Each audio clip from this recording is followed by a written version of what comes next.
Hello friends, property लेन then .com channel पे मैं भूपेंद्र सिवाग आपका वेलकम करता हूं। आज हम बात करेंगे रियल एस्टेट की और हम बात गुड़गांव रियल एस्टेट की करेंगे, पर उससे पहले हम उसका थोड़ा सा एक वाइडर पर्सपेक्टिव में रियल एस्टेट किस तरह का चल रहा है इंडिया में उस पे बात कर लेंगे, कुछ डेटा पे बात करेंगे और लास्ट में हम मेन अपना दिल्ली एनसीआर या कहें हम गुड़गांव रियल एस्टेट की बात करेंगे, डेटा के साथ बात करेंगे।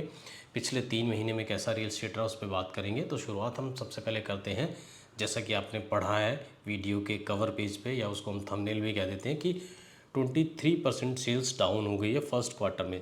जी हाँ, ये मैं नहीं कह रहा बल्कि एक रियल एस्टेट रिसर्च फर्म है जिसने ये डेटा दिया है। उस डेटा के आधार पे मैं आपसे बात कर रहा हूँ। उस डेटा में ये निकल के आया है टॉप 9 सिटीज़ हैं, जिसमें आपको पता है दिल्ली एनसीआर है, मुंबई है, एमएमआर जिसको हम बोल देते हैं, कोलकाता है, चेन्नई है, बेंगलोर है, एक दो शहर और हैं, 2P9 सिटीज़ हैं। इन टॉप 9 सिटीज़ का जो डेटा होता है उसके बेस पे हम ये राय बनाते हैं, उसके बेस पे हम ये मान के चलते हैं इंडिया का रियल एस्टेट कैसे चलता है। तो उसका जो डेटा निकल के आया उसमें ये बताया गया है कि इन शहरों में पूरा 9 शहरों का मैं एवरेज लगा के कह रहा हूँ, 23% जो सेल्स है रियल एस्टेट में वो फर्स्ट क्वार्टर में, इसको कंपेयर करें हम 2024 से, तो वो डाउन हुई है। और साथ में ये भी बताया गया है कि एवरेज अगर निकाल के चलें कि जितनी सप्लाई पिछले साल हुई थी वो सप्लाई भी करीब 34% डाउन हो गई है। तो कुछ लोग इसको इस तरह से इंटरलिंक करके देख सकते हैं कि सप्लाई डाउन थी इसलिए सेल्स डाउन हो गई है। ठीक है, बट हम यहाँ तक नहीं रुकेंगे, हम आगे तक जाएंगे। हम अपने फैक्ट और फिगर के साथ बात करेंगे, किसी रिसर्च फर्म द्वारा दिए गए डेटा पे हम उतनी बात करेंगे जितनी बात हमने कर ली है। तो इस रिसर्च फर्म का एक डेटा छोटा सा हो रहा है, उस पर थोड़ा बात कर लेते हैं, फिर हम अपने डेटा पे बात करेंगे।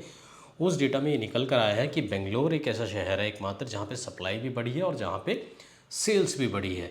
और उसके बाद गुड़गांव या हम कहें दिल्ली एनसीआर, और दिल्ली एनसीआर में मेनली गुड़गांव ही है, थोड़ा बहुत उसमें नोएडा है, अब नोएडा में भी लॉन्चेस होते हैं।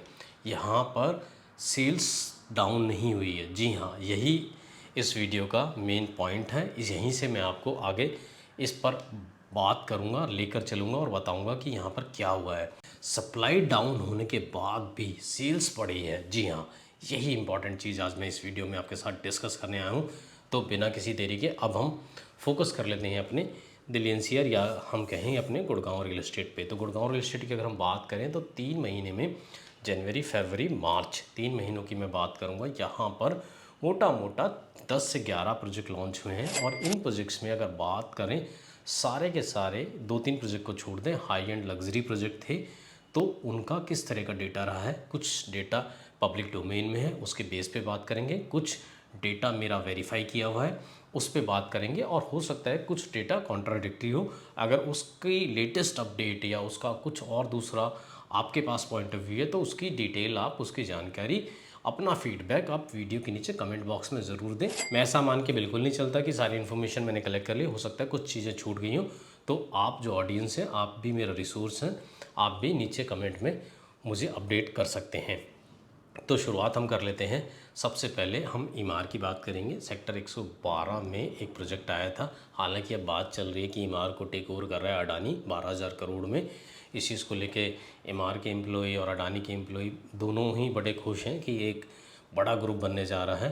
तो 112 में जो प्रोजेक्ट आया था वो 2025 का ऐसा प्रोजेक्ट था जिसमें लाइन लगी थी और लाइन लग के प्रोजेक्ट बिका था। तो मैं आपको बता दूं, ये लाइन लग के प्रोजेक्ट बिकते नहीं हैं। ये बिल्डर की जो प्रोसेस होती है ईओआई जमा करने की, उसमें कुछ इस तरह के फ्लॉज होते हैं जिस वजह से वो लाइनें लगती हैं। बाकी बिल्डरों का प्रोसेस दूसरा है, इस वजह से वहाँ लाइनें नहीं लगी। लेकिन खैर, उनका वो प्रोजेक्ट ऑलमोस्ट सोल्ड आउट है। अभी अगर आप बात करेंगे, उसमें 3 BHK 4 BHK की इन्वेंट्री थी। 3 BHK बिल्कुल सोल्ड आउट है। 4 BHK में मुझे लगता है कुछ लिमिटेड से नंबर होंगे, क्योंकि पिछले कुछ दिनों पहले ही उनके कुछ ईडीएम्स आए थे जिसमें वो बता रहे थे कि 4 BHK की यूनिट है। अभी लेटेस्ट मुझे लगता है कि शायद वो भी बिक गई हैं। तो पहला ये प्रोजेक्ट था जिसने शॉक दिया 2025 में। हालांकि पहले बताया जा रहा था कि इसमें प्राइस कम आएगा, लेकिन फिर भी प्राइस 500 रुपये बढ़ा के लॉन्च हुआ, जो मार्केट में पहले इन्फॉर्मेशन दी जा रही थी।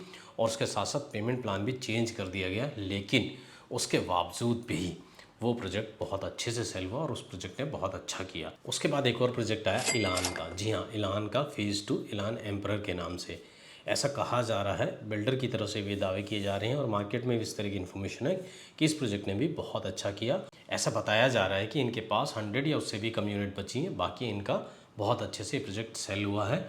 और मैं आपको बताऊं ये 10 करोड़ प्लस से स्टार्ट था ये प्रोजेक्ट। अगर इसमें 50, 60, 70% भी इन्होंने सेल्स अचीव कर ली तो अपने आप में बहुत सक्सेसफुल ये प्रोजेक्ट है। आपके पास कितनी इन्वेंट्री है इसका कोई लेटेस्ट डेटा है और उसको आप वेरीफाई भी कर सकते हैं, तो उसका फीडबैक आप कमेंट में ज़रूर बताएं। अब हम चल लेते हैं अपने तीसरे प्रोजेक्ट के पास। तीसरा प्रोजेक्ट मैं बात करूँगा, बिल्कुल ही नई मार्केट है, नया वहाँ पे बिल्डर गया, बिल्डर नया नहीं है, लोकेशन नई है और दूसरा बिल्डर था ये, पहला वहाँ पे एल्डेको गया जिसने 85% अपनी सारी इन्वेंट्री सोल्ड आउट कर दी है। 2024 में आया था इसलिए 2025 में उसकी बात नहीं करेंगे। 2025 में हम बात करेंगे कॉन्सेंट की। जी हाँ, कॉन्सेंट वहाँ पर अपना 5.5 एकड़ में एक प्रोजेक्ट लेकर आया। उन्होंने उसमें फ़ेज़ 1 लॉन्च किया। 250 के करीब वहाँ पे अपार्टमेंट थे, 250 या 280 के आसपास अपार्टमेंट थे। आज उन्होंने 100% अपनी सारी की सारी जो इन्वेंट्री थी, सारी यूनिट्स थी, वो सेल कर दी हैं, सोल्ड आउट वो कर दी हैं। क्योंकि हमारे पास कुछ लोग आए थे जो अभी उस प्रोजेक्ट में इंटरेस्ट दिखा रहे थे, तो मैंने बिल्डर के यहाँ कंफर्म किया कि अगर आपके यहाँ कुछ है तो बताओ। तो बिल्डर की तरफ से इन्फॉर्मेशन दी गई कि हमारा पूरा का पूरा प्रोजेक्ट सोल्ड आउट है। तो मैंने आपको 3 प्रोजेक्ट अब तक बता दिए, अभी 7 प्रोजेक्ट और हैं, उन पे बात करेंगे। अब एक और प्रोजेक्ट की बात कर लेते हैं। अब मैं बात करूँगा आशियाना अमारा। जी हाँ, उसका लास्ट फेज़ सेक्टर 93 में 2025 में उसका रेरा है, वो लॉन्च हुआ। अभी उसकी EOI की प्रोसेस चल रही है, कितनी अलॉटमेंट हुई, कितनी अलॉटमेंट नहीं हुई, इसका डेटा कुछ टाइम के बाद आएगा। वो डेटा किस तरह का होगा और कितनी यूनिट सेल हुई हैं, ये सब जानकारी हम आपको इसके बाद दे देंगे जैसे ही वो डेटा पब्लिक डोमेन में आएगा। अगर आप उसको अपडेट को जानना चाहते हैं तो आप एक काम कर सकते हैं, हमारा टेलीग्राम का एक ग्रुप है, आप उसको ज्वाइन कर सकते हैं। उसमें हम इस तरह की लेटेस्ट इन्फॉर्मेशन शेयर करते रहते हैं। उसको आप ज्वाइन करना चाहते हैं तो इस वीडियो के नीचे उसका लिंक मैं प्रोवाइड करा दूंगा, आप उसको ज्वाइन कर सकते हैं। अब हम चलते हैं अपने अगले प्रोजेक्ट पे। अब बात कर लेते हैं हम PPTP की। जी हाँ, पिछले 6 महीने से प्रोजेक्ट आ रहा था, फाइनली 2025 में आ गया। PPTP वर्टी ग्रेन्स की मैं बात कर रहा हूँ। 102 में ये प्रोजेक्ट था, 10-12 एकड़ का प्रोजेक्ट है। अब इसमें कई फेज़ आएंगे। एक फेज़ उन्होंने लॉन्च किया था, 4 टावर उन्होंने उसमें लॉन्च किए थे, जिसमें 2 BHK 3 BHK के अपार्टमेंट थे। 2 BHK को लेकर काफ़ी लोगों में एक्साइटमेंट थी क्योंकि द्वारका एक्सप्रेसवे पे काफ़ी टाइम के बाद 2 BHK के अपार्टमेंट आए थे। अभी जो लेटेस्ट इन्फॉर्मेशन बिल्डर की तरफ से दी गई है उसने, यानी मीडिया को दी है, मीडिया प्लेटफॉर्म पे भी आप ये चेक कर सकते हैं, 1,500 करोड़ की वो ऐसा कहते हैं कि हम इसमें सेल्स कर चुके हैं। और फिलहाल उन्होंने 2 BHK का एक और टावर ओपन किया है, यानी टावर नंबर 5। इससे हम मान सकते हैं कि टावर उन्होंने इसलिए ही लॉन्च किया है क्योंकि पुराने उनकी जो इन्वेंट्री थी वो पूरी की पूरी सोल्ड आउट हो गई हैं। तो एक और इन्फॉर्मेशन आपके लिए ये मैं लेकर आया हूँ। अब जो मैं डेटा आपके साथ शेयर कर रहा हूँ, जो इन्फॉर्मेशन मैं आपके साथ शेयर कर रहा हूँ, इसको आप वो जो रिसर्च फर्म है उसने जो डेटा दिया है उसके साथ आप आराम से टैली कर सकते हैं कि सप्लाई कम होने के बावजूद भी यहाँ पर सेल्स क्यों इंक्रीज़ हुई। सेल्स के जो फिगर है, जो प्रोजेक्ट्स का डेटा है, वो मैं आपके सामने रख रहा हूँ। अभी और कई प्रोजेक्ट्स की बात करेंगे। द्वारका एक्सप्रेसवे पे 104 सेक्टर में भी हीरो का प्रोजेक्ट आया। उस प्रोजेक्ट की क्या लेटेस्ट अपडेट है वो अभी मेरे पास नहीं है। उनका EOI का प्रोसेस आई डोंट नो कि स्टार्ट किया था उन्होंने या ऑफिशियली इस तरह से लॉन्च कर दिया था, बट वो भी एक प्रोजेक्ट लॉन्च हुआ, उसमें कितनी सेल्स हो गई है, कितनी सेल्स नहीं हुई है, उसका डेटा मेरे पास नहीं है। और ऐसा होता भी नहीं है रियल एस्टेट में कि सारे प्रोजेक्ट लॉन्च हो रहे हो और सारे के सारे एक साथ सुपर हिट हो जाए। कुछ प्रोजेक्ट्स जो होते हैं वो एकदम से आते हैं और एकदम से बिक जाते हैं। कुछ प्रोजेक्ट टाइम टेकिंग होते हैं, धीरे धीरे बिकते रहते हैं। अगर आपके पास इस प्रोजेक्ट को लेकर लेटेस्ट डेटा है तो आप नीचे कमेंट में बता सकते हैं। अब हम चलते हैं एक और प्रोजेक्ट के पास, और उस प्रोजेक्ट की मार्केट भी बिल्कुल अलग है और काफ़ी टाइम के बाद वहाँ पर कोई प्रोजेक्ट आया था। मैं बात कर रहा हूँ बिरला अवीक। जी हाँ, सेक्टर 31 में ये प्रोजेक्ट आया था और इसमें 4 BHK 4300 से स्टार्ट था और एक लार्ज 4800 का 4 BHK था।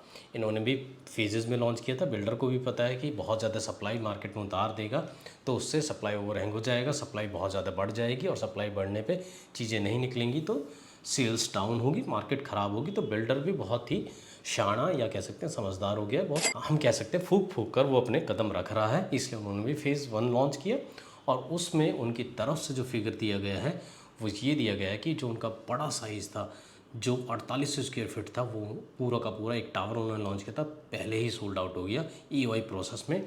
और उनका जो 4200 का था उसमें भी उनकी बहुत अच्छी सेल्स हुई हैं। बिल्डर की तरफ से जो क्लेम किया गया या स्टेटमेंट जारी की गई है, उनका ये कहना है कि हमने 3000 करोड़ रुपए की सेल इस प्रोजेक्ट में कर दी है। जब बिरला की बात हो रही है तो बिरला की एक और बात कर लेते हैं। बिरला ने 22 एकड़ में सेक्टर 63A में भी लो राइज के फ्लोर लॉन्च किए हैं। इसमें जो छोटे साइज़ थे 180, 200 गज़, 240 गज़, वो सारे के सारे सोल्ड आउट हो चुके हैं। जी हाँ, एक्सटेंशन की मैं बात कर रहा हूँ और लो राइज़ फ्लोर की मैं बात कर रहा हूँ। इसको आप इस तरह से समझ सकते हैं कि आने वाले दिनों में बिरला ग्रुप आपको, बिरला रियल एस्टेट सरप्राइज़ करेगा गुड़गांव के रियल एस्टेट मार्केट में। वो ऐसी ऐसी जगह पर आपके सामने प्रोजेक्ट लेकर आएगा जो आपको सरप्राइज़ करेंगे।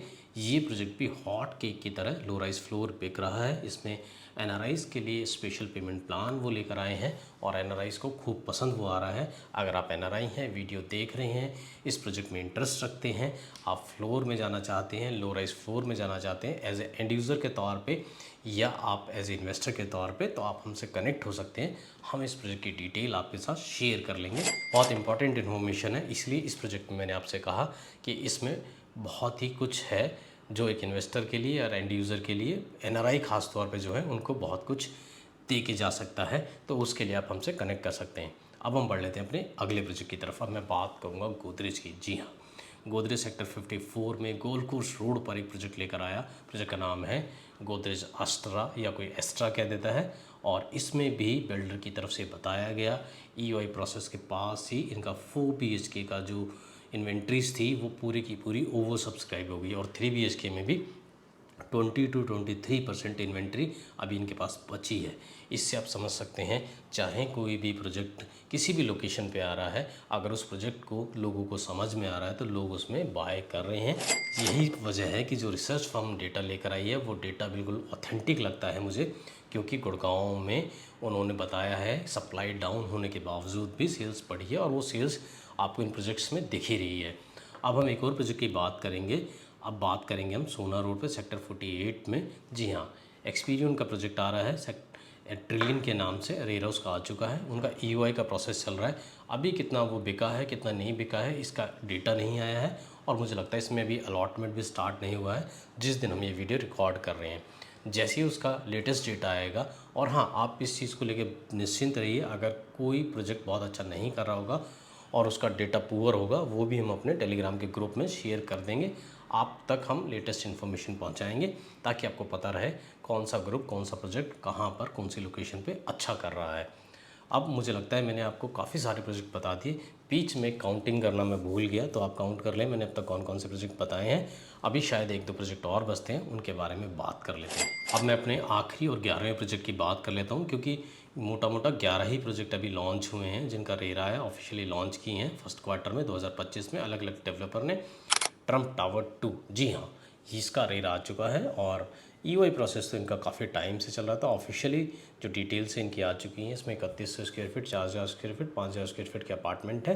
पेमेंट प्लान 30-30-40 का इस तरह का पेमेंट प्लान है।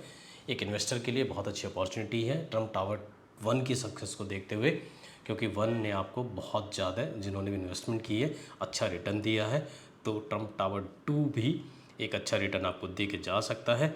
अगर आपका बजट 7 से 12 करोड़ के बीच में है और ट्रम्प टावर के साथ आप जाना चाहते हैं, तो ज़्यादा लेटेस्ट इन्फॉर्मेशन के लिए आप हमसे कनेक्ट हो सकते हैं। पेमेंट प्लान और सारी चीज़ों के बारे में आपसे डिटेल शेयर कर लेंगे और इसमें कैसे जाना है, कौन सी यूनिट सेलेक्ट करनी है, उसको लेकर भी हम आपसे बात कर लेंगे। क्योंकि किसी भी प्रोजेक्ट में जाना इम्पॉर्टेंट होता है, उसके साथ साथ वो कौन सी इन्वेंट्री आप चूज़ कर रहे हैं, कौन सी लोकेशन पे आप वो इन्वेंट्री ले रहे हैं, कौन सा फ्लोर ले रहे हैं, ये सारी चीज़ें भी बहुत इंपॉर्टेंट होती हैं।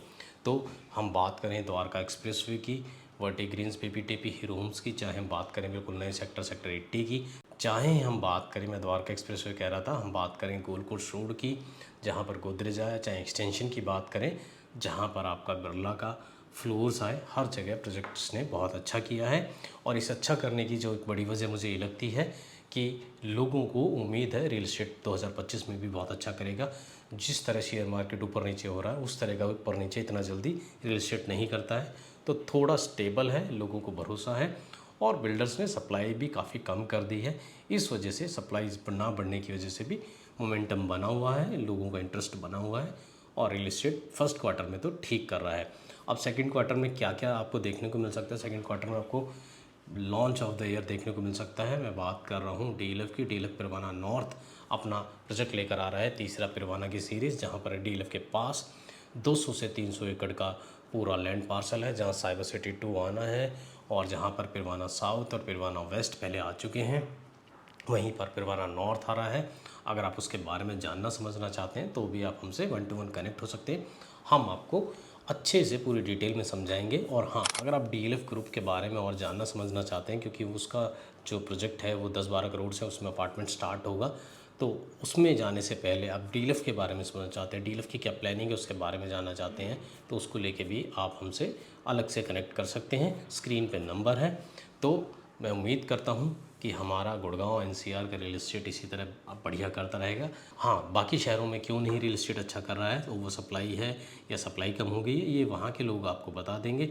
वहाँ के लोग अगर इस तरह का कोई वीडियो बनाते हैं, हम दिल्ली एनसीआर की बात करते रहेंगे और आने वाले दिनों में कोई नई अच्छी लोकेशन होगी उसके बारे में बात करेंगे। उम्मीद करता हूँ वीडियो आपको पसंद आया होगा। ग्राउंड रियलिटी के साथ आपके मैं ये वीडियो लेकर आया हूँ, और इसी तरह हमारे चैनल को अपना प्यार देते रहिए। 40,000 सब्सक्राइबर होने में मात्र 3,000 सब्सक्राइबर कम रह गए हैं, तो आप अपना प्यार दीजिए, इस चैनल को 40,000 तक लेके जाइए। इसी उम्मीद के साथ मैं इस वीडियो को ख़त्म कर देता हूँ। मैं फिर मिलूँगा आपसे एक नई वीडियो में, नए टॉपिक के साथ। तब तक थैंक यू दोस्त।